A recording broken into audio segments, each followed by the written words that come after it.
Student welcome back to my channel exam तक। Student यदि आप हमारे चैनल पर नए हैं तो चैनल को जरूर सब्सक्राइब कर लें। स्टूडेंट इस वीडियो में हम क्लास 10 मैथ्स का वीवीआई ऑब्जेक्टिव क्वेश्चन पढ़ेंगे। ठीक है, हम जो भी क्वेश्चन पढ़ेंगे उसको फुली कॉन्सेप्ट पढ़ेंगे ताकि आपसे ऐसे क्वेश्चन न पूछकर आपसे इसी कॉन्सेप्ट बेस पर दूसरा क्वेश्चन पूछ ले तो आप उसको अच्छे से हल कर पाएँ। तो चलिए हम शुरू करते हैं। स्टूडेंट यहाँ से हम सबसे पहले जानेंगे कि किसी भी संख्या को अभाज्य गुणनखंड के रूप में हम कैसे व्यक्त कर सकते हैं। यह क्वेश्चन आपसे एग्जाम में 2 नंबर का पूछा ही जाएगा। ठीक है, यह क्वेश्चन हर साल एग्जाम में आता ही आता है, तो आप इसको फुली कॉन्सेप्ट अच्छे से पढ़ लें। जैसे हमारा पहला क्वेश्चन यहाँ से है, बोला कि निम्नलिखित संख्याओं को अभाज्य गुणनखंडों के रूप में व्यक्त कीजिए। ठीक है, और सबसे पहला है क्वेश्चन 140 को। तो 140 को हम अभाज्य गुणनखंड के रूप में कैसे व्यक्त करेंगे। ठीक है स्टूडेंट, आपने एलसीएम पढ़ा होगा। ठीक है, आपको एलसीएम बनाने आता होगा। एलसीएम का फुल फॉर्म क्या होता है? Lowest common multiple. ठीक है, तो एलसीएम आपने पढ़ा होगा। तो चलिए आपको यदि कोई भी क्वेश्चन देता है वो बोल देगा कि अभाज्य गुणनखंडों के रूप में व्यक्त कीजिए, तो आपको जो भी संख्या दिया होगा, जैसे हमारे पास 140 है। ठीक है, तो 140 को आपको एलसीएम लेना है। ठीक है, जब आप इसको एलसीएम लेंगे तो 2 सत्ते 70 दूना 140, इसके बाद 2 से 35 दूना 70, इसके बाद 5 से 5 सत्ते 35। इसके बाद आपको करना क्या है, आपने जब इसको एलसीएम दिया तो आपको देखना है कि यह कितने नंबर से यह कटा। तो इसको हम लोग कैसे लिखते हैं? 2 गुने 2 गुने 5 गुने 7। ठीक है, हम लोग इस तरह से इसको लिखेंगे। क्या स्टूडेंट, हमारे पास यदि कोई भी संख्या है, जैसे हमारे पास 2 गुने 2 है, तो क्या इसे हम 2 के पावर 2 लिख सकते हैं? ठीक है, क्या हम इसे 2 के पावर 2 लिख सकते हैं? यानी 2 का स्क्वायर, 2 दूनी 4, बात वही है। ठीक है, तो हम 2 गुने 2 को हम 2 का स्क्वायर कर सकते हैं, यानी 2 से जब 2 में मल्टीपल करेंगे तो हमारा 4 ही आएगा, और जब हम 2 का स्क्वायर करेंगे तो हमारा आंसर 4 ही आएगा। तो क्या हम इस दोनों 2 के लिए हम 2 का स्क्वायर कर सकते हैं? 2 का स्क्वायर गुने 5 गुने 7। ठीक है, अब यहाँ से हम देखेंगे इसका आंसर। तो यहाँ से हमारा आंसर हो जाएगा 2 का स्क्वायर गुने 5 गुने 7। ठीक है, यानी कि आप इसका आंसर यहाँ से देख सकते हैं। और एक और हम आपको यहाँ से क्वेश्चन को सोल्व कर देते हैं। जैसे यहाँ से हमारा दूसरा क्वेश्चन बोल रहा है कि 156। ठीक है, और ये बाकी 3 क्वेश्चन को आपको खुद से सोल्व करना है। तो 156, ठीक है, हम यहाँ से आपको इसकी कॉन्सेप्ट को बता दे रहे हैं कि आपको किस तरह से हल करना है। तो हमारे पास 156 है, इसका आपको एलसीएम ले लेना है। ठीक है, 2 से 2 सत्ते 14, 2 अट्ठे 16, इसके बाद फिर से 2 से 2 तिया 6, 2 नवा 18, इसके बाद 3 से 13 तिया 39। ठीक है, तो इसको हम लोग लिखेंगे 2 गुने 3 गुने 13। ठीक है, तो यहाँ से हमने फिर से पढ़ा हुआ है कि 2 गुने 2 को हम 2 का स्क्वायर लिख सकते हैं, गुने 3 गुने 13। ठीक है, तो इस तरह से आपको यह क्वेश्चन दिया होगा और उसके 4 ऑप्शन दिए होंगे, तो आपको जिस भी ऑप्शन में 2 का स्क्वायर गुने 3 गुने 13 मिलेगा, आपको इस ऑप्शन को चूज कर लेना है। ठीक है, चलिए यहाँ से हम आपको इसकी कॉन्सेप्ट एक और बताते हैं। जैसे मैंने बोला कि 2 गुने 2 4 होता है, तो हम इसको इस तरह से लिख सकते हैं, या फिर हम 2 गुने 2 लिख सकते हैं, या फिर हम 2 का स्क्वायर लिख सकते हैं। ठीक है, यदि हम 2 का स्क्वायर भी करते हैं तो हमारा आंसर 4 ही आएगा। यदि हमारे पास 3 अंक का है, ठीक है, जैसे 2 मल्टीपल 2 है, यह हमारा आ जाएगा 8। ठीक है, तो इसको हम लोग इस तरह से भी लिख सकते हैं, 2 का क्यूब। ठीक है, 2 का क्यूब 2 का क्यूब 2 का क्यूब कितना होता है? 8। ठीक है, तो इसको हम लोग इस तरह से भी लिख सकते हैं। तो यहाँ से आपको इस क्वेश्चन को आंसर आपको अच्छे से सोल्व कर लेना है। चलिए अगला क्वेश्चन हम लोग देखेंगे।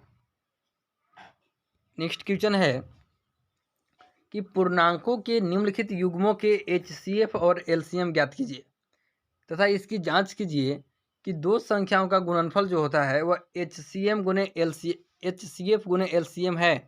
ठीक है, हमें बताना है कि हमें एचसीएफ और एलसीएम ज्ञात करना है तथा हमें जांच करना है कि जो 2 संख्याओं का जो गुणनफल होता है, ठीक है, हमारे पास जो 2 संख्या दिया हुआ है, क्या उसका एचसीएफ और एलसीएम वह उस संख्या के गुणनफल के बराबर होता है। चलिए यहाँ से पहला क्वेश्चन हमारा है कि 26 और 91। तो सबसे पहले हमें करना क्या है, 26 का हमें यहाँ से एलसीएम निकाल लेना है। तो 26 का एलसीएम हमने यहाँ से फाइंड किया। ठीक है, जैसे हम 26 का एलसीएम फाइंड करते हैं तो क्या जाएगा, 2 गुने 13, यानी 2 गुने 13, और 91 का फाइंड किया तो 7 गुने 13। ठीक है, अब हम यहाँ से क्या करेंगे, अब हम सबसे पहले यहाँ से HCF फाइंड करेंगे। ठीक है, HCF आपको फाइंड करने आता है।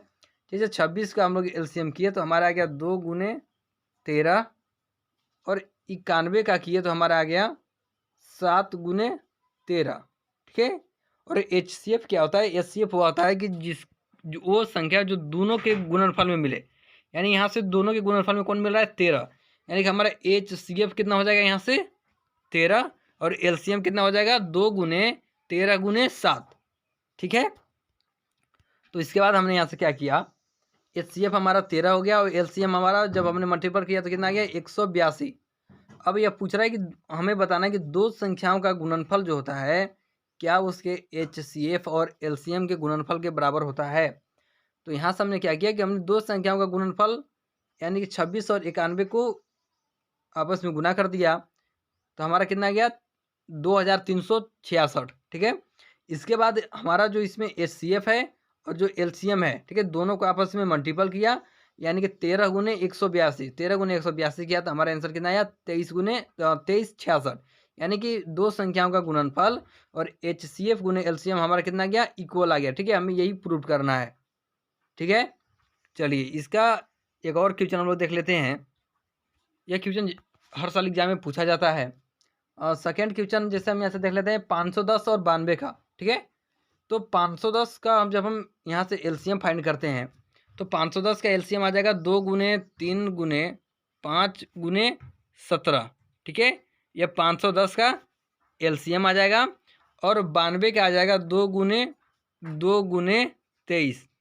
ठीक है, तो यहाँ से हम देखेंगे कि दोनों संख्या में कौन सी नंबर आपस में मिल रही है, तो 2।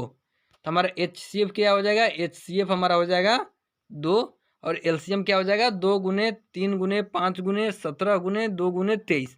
ठीक है, तो इसके बाद यहाँ से हम लोग देख लेते हैं HCF तो हमारा 2 आ गया और LCM हमारा आ गया 23,460।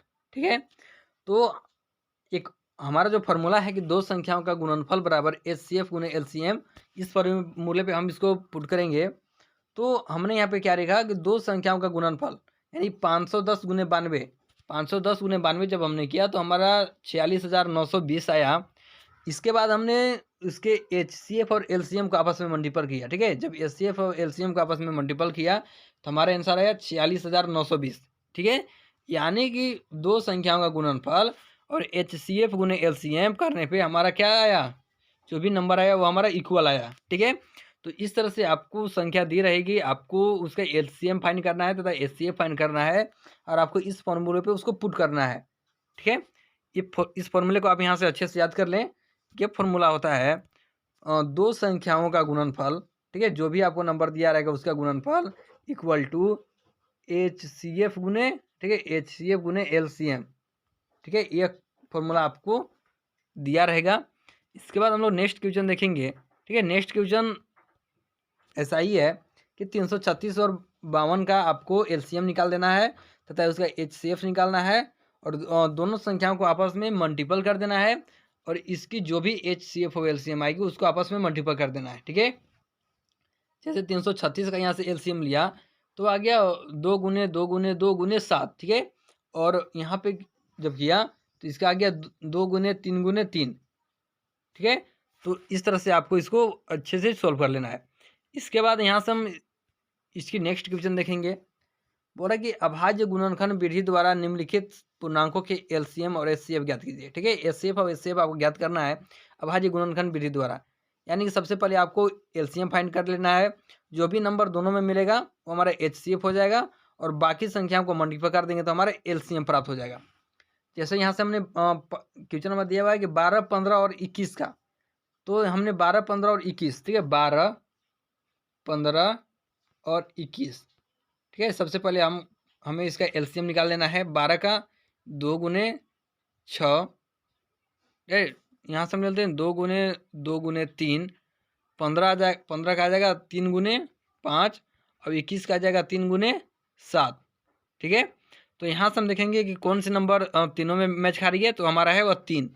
ठीक है, 3, तो HCF हमारा 3 हो जाएगा और बाकी संख्या को हम आपस में मल्टीप्लाई कर देंगे तो हमारा LCM हो जाएगा। ठीक है, तो उसी तरह से यहाँ पे क्या किया हुआ है कि HCF हमारा 3 हो गया और बाकी संख्या को आपस में मल्टीपल कर देंगे तो हमारा एलसीएम कितना आ गया, 420 आ गया।